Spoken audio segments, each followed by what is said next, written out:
Boten abino na so besoin para kolanda émission na biso bokaswa ba jeune. Émission na bino ya kota misato. Makona lelo to kosana lokota ya folose.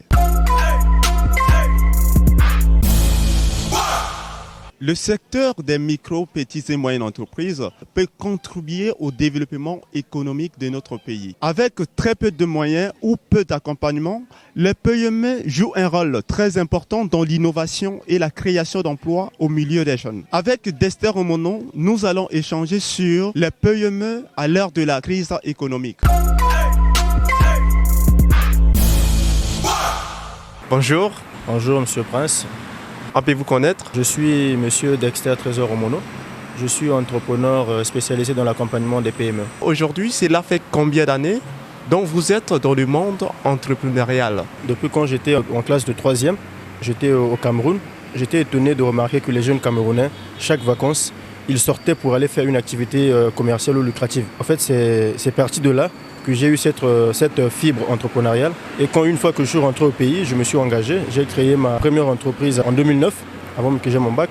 J'avais une maison informatique et bureautique. Alors dites-nous, suite à votre expérience acquise au niveau de l'entrepreneuriat, pouvez-vous nous faire une analyse, je vais dire par là, de façon générale, sur des PME au Congo? Déjà, il y a une information que je veux vous donner. Il faut savoir que 80% des entreprises congolaises sont des PME. Donc la majorité des entreprises congolaises sont des petites et moyennes entreprises. Parce que la plupart des grandes entreprises que nous avons dans notre pays sont des entreprises étrangères. Et quand nous faisons une analyse de la situation globale des PME au niveau de la République du Congo, nous pouvons déceler deux choses. La première chose, c'est le manque d'accompagnement. Et la deuxième chose, c'est le manque de financement. Voilà pourquoi vous allez remarquer que sur les 80% des PME, on peut dire 80% ou 75% sont dans le secteur informel.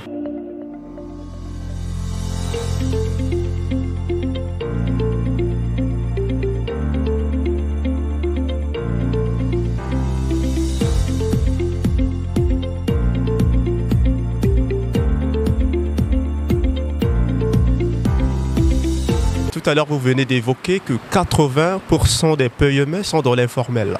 Mais si nous voulons savoir pourquoi? À mon humble avis, je pense que si ces entreprises sont dans le secteur informel, c'est dû à beaucoup de facteurs qui les empêchent de quitter l'informel vers le formel.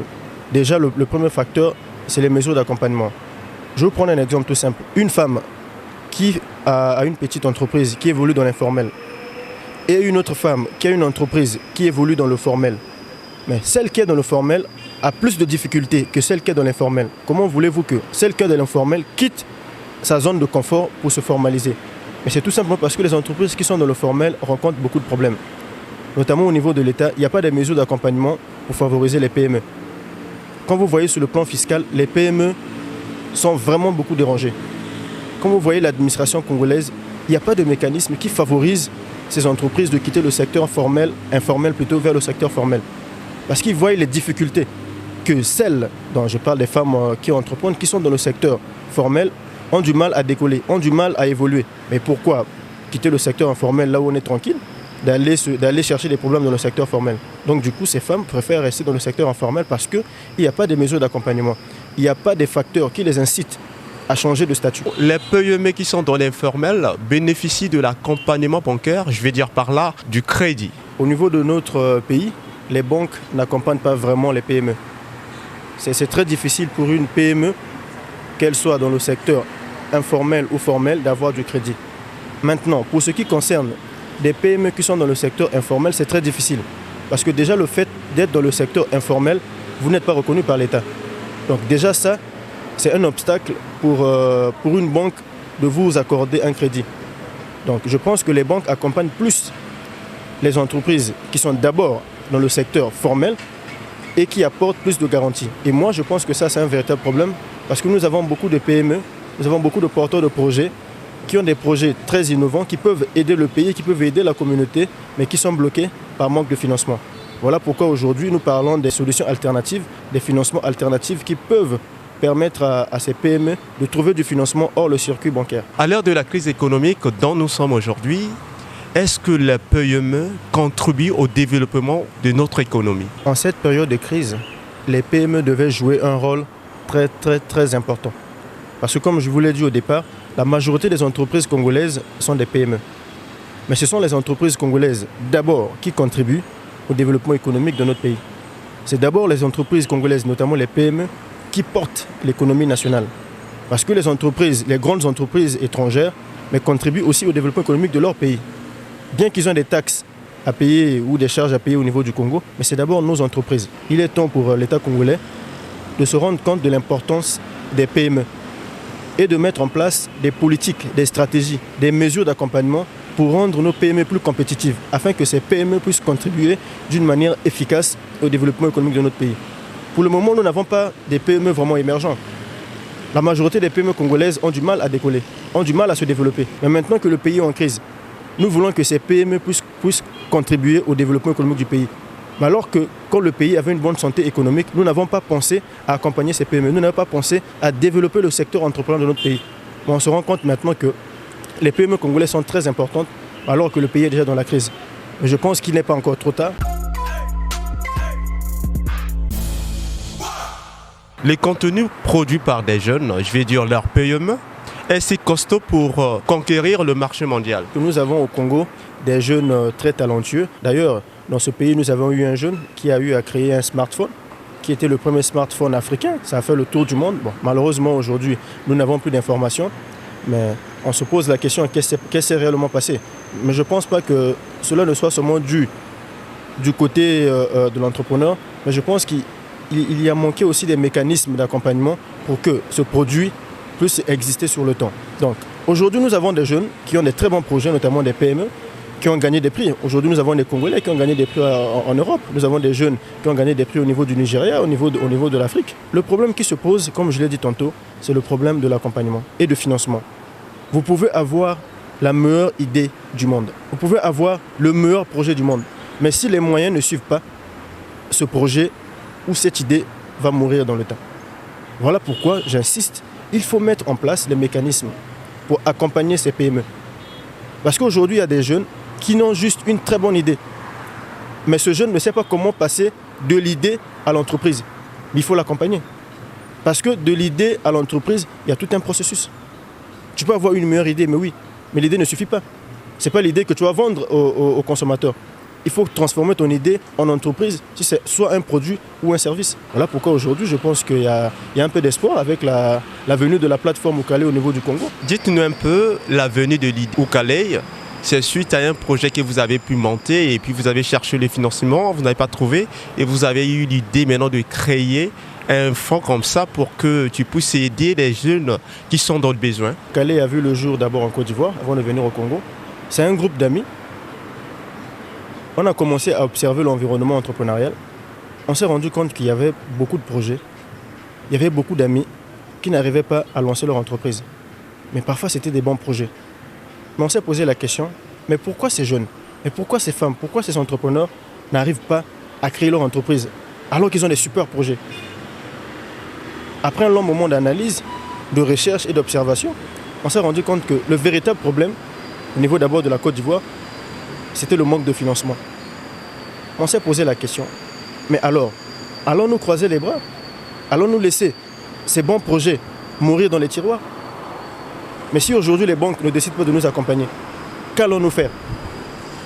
C'est parti de cette réflexion que ce groupe d'amis m'a dit, mais pourquoi ne pas créer une plateforme de financement participatif? Mais il faut comprendre déjà que le financement participatif n'est pas une initiative d'Oukalé. C'est un concept qui existe depuis.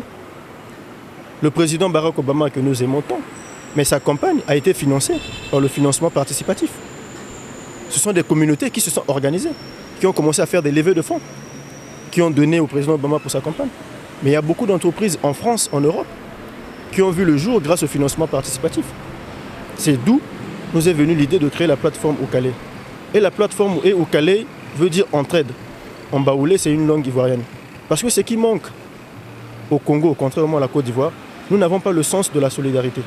Nous n'avons pas le sens de la communauté. Les jeunes sont dispersés. Les porteurs de projets sont dispersés. Mais ce qui a fait la force de Oukalé en Côte d'Ivoire, c'était la communauté, le sens de la solidarité, d'aider les autres. Tous nous ne sommes pas issus des familles riches pour avoir le titre foncier de ton parent pour les déposer dans une banque. Tous nous n'avons pas des parents qui sont prêts à donner 10 millions comme caution. Donc aujourd'hui, pour avoir une entreprise, pour avoir une famille riche. Le 27 juin, vous organisez une conférence sur les PME. Pouvez-vous nous dire quel est vraiment le but de cette conférence? Ce qu'il faut déjà comprendre, c'est que le 27 juin, c'est la journée internationale des micro, petites et moyennes entreprises. C'est une journée qui a été décrétée par les Nations Unies en 2017. Aujourd'hui, nous célébrons le mois de la femme. C'est très bien. Nous célébrons la journée internationale des droits de l'enfant. Mais les Nations Unies ont observé qu'aujourd'hui, le monde évolue. Mais qu'aujourd'hui, les PME, partout dans le monde, contribuent au développement économique de plusieurs pays. Mais souvent, ces PME ne sont pas considérées à leur juste valeur. Souvent, ces PME sont reléguées au second plan. On voit plus les grandes entreprises. Ils se sont dit qu'il était temps de mettre en lumière cette catégorie d'entreprises qui créent de l'emploi, qui créent de la valeur. Mais je vais vous donner une information que j'ai vue sur le site de la Banque mondiale. En fait, ce sont plus les PME qui recrutent les personnes défavorisées. Donc par là, j'entends des jeunes, des femmes, des personnes vivant avec handicap. Parce qu'aujourd'hui, dans les grandes entreprises, vous voyez des appels d'offres d'emploi. On vous demande 5 ans d'expérience, on vous demande 10 ans d'expérience. Mais pour des jeunes qui sortent des écoles, qui sortent des universités, comment ils auront 10 ans d'expérience s'ils n'ont jamais travaillé? Mais aujourd'hui, grâce aux PME, on donne la chance à ces jeunes. Monsieur Dester, dites-nous un peu, lorsque tu dis l'impact des PME sur le développement économique du Congo, à quoi fais-tu allusion? Quand nous avons choisi ce thème pour la célébration de la 2e édition, en fait, c'est parce que nous avons vu le contexte économique très difficile de notre pays. Le Congo traverse une crise économique que nous connaissons. Et nous attendons qu'aujourd'hui, nos partenaires étrangers ou nos partenaires de développement comme le FMI viennent nous soutenir le Congo pour faire face à la crise. Mais je me suis dit oui, attendre l'aide extérieure, c'est une très bonne chose. Mais en attendant que l'aide extérieure arrive, il faut que nous essayons de nous organiser au niveau interne. Voilà pourquoi nous avons dit cette année de mettre l'accent sur l'impact des PME sur le développement socio-économique du Congo. Si aujourd'hui, nous arrivons à créer par année, je ne sais pas, 100 PME, mais si chaque PME est dans le secteur formel et qui paye ses impôts et qui paye ses taxes, mais ces PME contribuent au développement économique du Congo. Pourquoi c'est rare de voir une entreprise congolaise qui existe sous le temps, 3, 4 ans, 5 ans, 10 ans? Mais ce n'est pas parce que ces jeunes sont incompétents, mais non, c'est parce qu'il y a un problème d'accompagnement, il y a un problème de financement et il y a un problème d'environnement, l'environnement des affaires. Il faut qu'il y ait un environnement propice à l'épanouissement de ces PME. Donc c'est ces facteurs que nous allons aborder ce 27 juin avec le ministère des Petites et Moyennes Entreprises qui va parrainer l'événement. Nous allons essayer de réfléchir ensemble avec les partenaires de développement comment rendre plus compétitives nos PME pour que ces PME puissent être des acteurs du développement économique de notre pays. Au niveau de l'organisation, comment est-ce que ça se passe? Est-ce que l'entrée elle est payante? La 2e édition de la célébration de la Journée internationale des PME, ça va se passer ce 27 juin au Palais de Congrès de Brazzaville, dans la salle de conférences internationales. Cette année, nous aurons 4 conférences, donc 4 panels, avec des sous-thèmes qui seront tirés du thème principal. L'entrée à l'événement est gratuite. Nous avons créé un lien où nous donnons la possibilité aux gens de s'inscrire. Et dans ce lien, il y a plusieurs questions que nous posons aux participants. Et ces questions vont nous permettre de déceler quelques difficultés, quelques obstacles qui les empêchent à se développer. Parce que la conférence est ouverte qu'aux porteurs de projets et aux dirigeants des PME et les professionnels de l'accompagnement. Parce que nous voulons être un peu plus efficaces. Si nous voulons aider les PME, il faut que nous touchions du doigt la réalité ou les difficultés de ces PME. Monsieur Dester, dites-nous, dans votre vision, dans 5 à 10 ans, comment voyez-vous l'avenir des PME au Congo? Pour ce qui concerne ma vision pour les PME, je suis très optimiste. Je pense que ce pays va se développer, je pense que ce pays va changer. Je pense que le Congo a tout pour se développer. Je pense que nous avons les ressources humaines qu'il faut, nous avons des porteurs de projets qu'il faut. Je pense que demain, le Congo sera un pays comme le Rwanda. Aujourd'hui, regardez l'Éthiopie. Quand moi j'étais petit, je me rappelais, nous les gens qui étaient minces, on se moquait de nous, on nous appelait les Éthiopiens. L'Éthiopie aujourd'hui est le pays qui produit le plus de millionnaires en dollars en Afrique. Mais comment ils ont fait? Je pense qu'il y a un problème de volonté.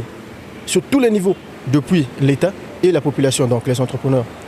Il nous faut s'asseoir à travers des journées comme la Journée internationale des PME, se poser des bonnes questions. Qu'est-ce qui bloque l'émergence et l'émancipation des entrepreneurs congolais? Est-ce la formation? Est-ce l'accompagnement? Est-ce les financements? Je pense qu'une fois qu'on se pose ces questions, nous allons dégager des pistes et solutions pour que nos entrepreneurs, pour que nos entreprises deviennent compétitives et que nous puissions avoir des entrepreneurs mais qui peuvent aller à la conquête du monde, comme vous l'avez dit. Voilà pourquoi nous avons ramené la plateforme au Calais ici. Voilà pourquoi très prochainement, nous allons lancer une plateforme qui sera spécialisée dans l'accompagnement des PME en termes de gestion, des outils de gestion, en termes de local. Nous allons mettre à leur disposition des locales pour leur permettre de trouver un premier local avant d'aller louer un grand local. Souvent, il y a des gens qui me posent la question, même des amis. Mais toi, tu es entrepreneur, tu vends quoi? Mais je dis, moi, je vous aide à développer vos entreprises. C'est ça mon business. Mon business, c'est vous accompagner. Voilà un peu ma vision, voilà un peu ce que je pense du Congo de demain. D'ailleurs, je suis en train d'écrire un livre qui s'intitule « Le nouveau rêve congolais ». Dans ce livre, je vais aborder cet aspect que nous devons quitter l'ancien rêve congolais qui consistait hier. Tu fais tes études au village, tu viens à Brazzaville, tu vas étudier à l'étranger, dès que tu reviens, tu es fonctionnaire.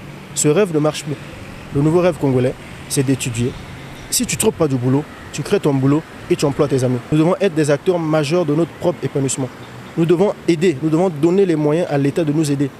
Si aujourd'hui l'État ne nous aide pas, nous devons nous organiser, alors montrer que sans l'appui du gouvernement, nous pouvons nous engager, nous pouvons nous développer et cela va les booster, va les toucher, ils seront obligés de nous accompagner. Très rapidement, votre mot de fin. J'aime toujours conclure mes émissions, mes conférences par cette phrase. Si vous voulez vous développer, si vous voulez vous épanouir, vous devez être l'acteur majeur de votre propre épanouissement. Notre développement ne viendra pas d'ailleurs. Si nous voulons que les autres puissent nous aider, il faut que nous commencions nous-mêmes à nous aider. Une fois de plus, je vous remercie pour l'invitation. J'étais très ravi d'être sur votre plateau. J'espère que vous allez m'inviter pour les prochaines émissions. Tokobo Kananui c'est pas la génération 5S et pas Yoapi Tozo Katoli.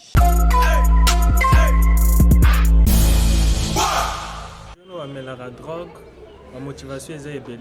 Parfois suivi, bazana pour ça s'affirmer. Baluka, base à la supérieure à la baninga. Plus on la génération 5S, deux ans pour nous sensibiliser. Mais ma jeune, aussi surpasser ma cambo, à part comme la drogue, comme la masanga, tout ça là. Biso va jeune, et leur autobus ça n'a pas leur comme sous. Doit agir que souvent sont pour toi au canissa. Merci Nabino Bozala qui vraiment ébélé à Kolanda. Émission Nabiso Bokas Paba Jeune. Émission où il y a l'axaka, nin ba jeune bazako me mapona mboka oyo eke daliboso. Merci na Francis Ikonga où yazala ki na caméra, na bosanité DG Nabiso André Mapandele où yazali soutien efficace pour l'émission Bokas Paba Jeune. Biso Nabino tokutani mercredi prochain, na même heure, na même chaîne.